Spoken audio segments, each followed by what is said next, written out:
It's kind of funny. Inside our most powerful, lightning-fast computer chips, one of the smartest design choices is a bus that's, well, intentionally simple and slow. I know, it sounds like a total contradiction, but trust me, it's the key to really efficient design. So today, we're going to demystify that bus, the AMBA APB. We are going to absolutely nail down the read transaction, from its core logic all the way to the pro-level details that really separate the experts from the beginners. So let's just start with that big question right there. In a world that's just completely obsessed with speed, why would any designer ever choose simplicity? Well, the answer reveals this fundamental truth about building complex systems on a chip. It is all about using the right tool for the right job. And that brings us right to why we're here. It's not just about what APB is, it's about why it is. Seriously, if you understand its purpose, you're already halfway to mastering its function. Okay, just take a look here. On the left, you've got the superhighways of the chip, right? AXI and AHB. They are built for absolute maximum performance, which, you guessed it, makes them complex and super power hungry. Now, look at the column on the right. That's our guy, APB. Think of it more like the quiet, reliable neighborhood street. It's low bandwidth, dead simple, and it just sips power. It's the absolute perfect choice for things like timers or configuration registers that don't need blistering speed, they just need to work, period, without any fuss. This right here is where APB's genius really shines. Its true strength isn't what it does, it's what it deliberately refuses to do. There are absolutely no bursts, no out-of-order madness, no complex pipelining. And you gotta understand, that's not a limitation, it's a powerful design philosophy in action. It's simplicity by choice, engineered to give you ironclad predictability and low power exactly where the system needs it most. All right, so to understand the dance, you have to know the dancers.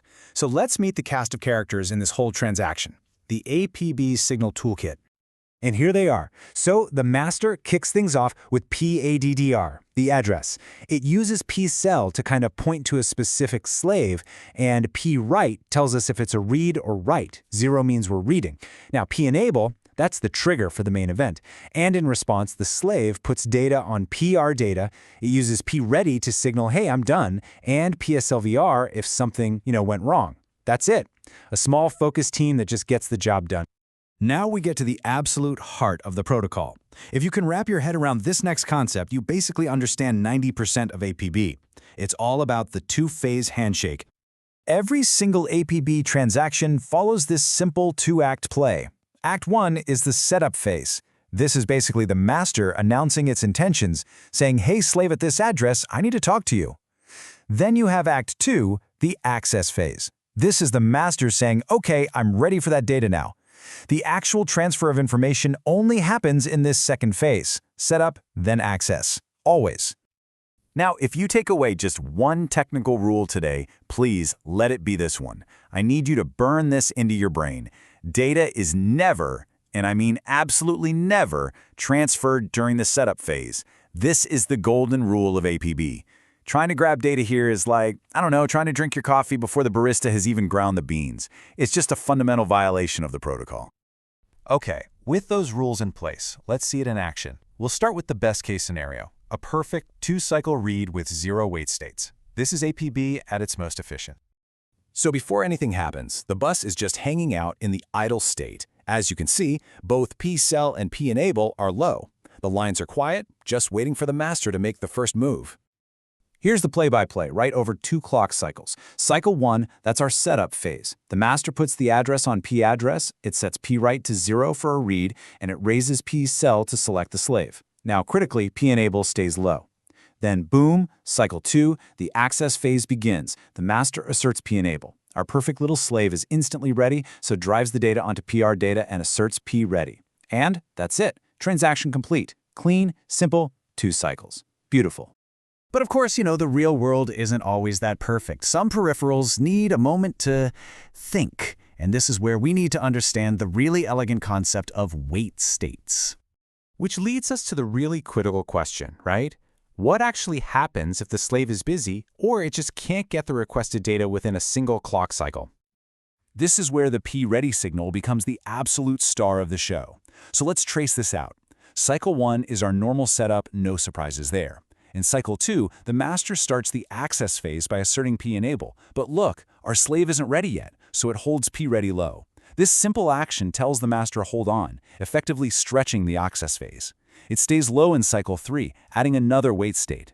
Finally, in cycle 4, the slave's got the data. It drives P data and asserts P ready high, signaling the master to sample the data and finally complete the transaction. Okay, and this brings us to another one of those non-negotiable rules.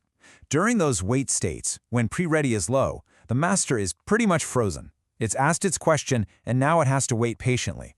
The master signals, that's PADDR, P-cell, P-write, and P-enable, they are locked in. They absolutely must not change. The entire bus just holds its breath, waiting for P-ready to finally go high. All right, we've totally nailed the fundamentals. Now let's level up your understanding from just theory to actual practice. These are the pro tips and common pitfalls that are pure gold, whether you're designing, verifying, or, sitting in a job interview. So even though APB avoids complex pipelining, it's got this really clever trick for efficiency.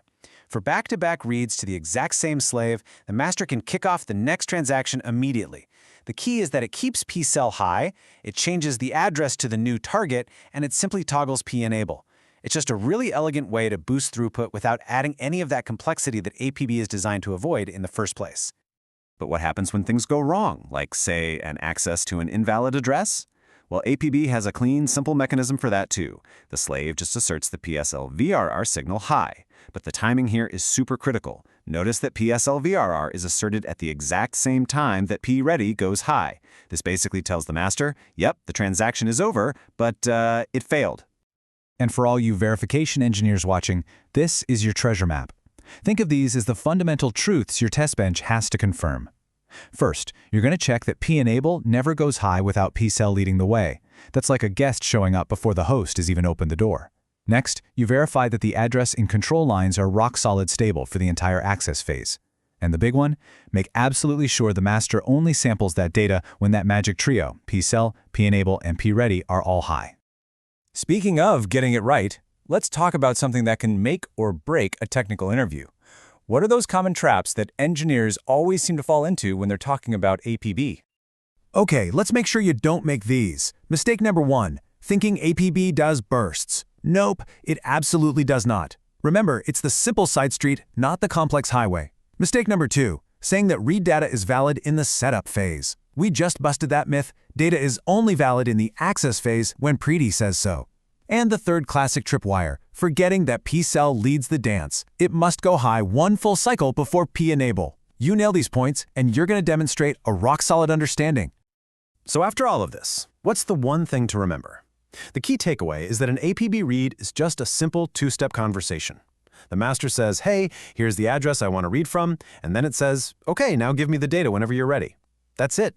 That's the entire essence of the protocol. Setup, then access. So we've just walked through the entire APB read transaction.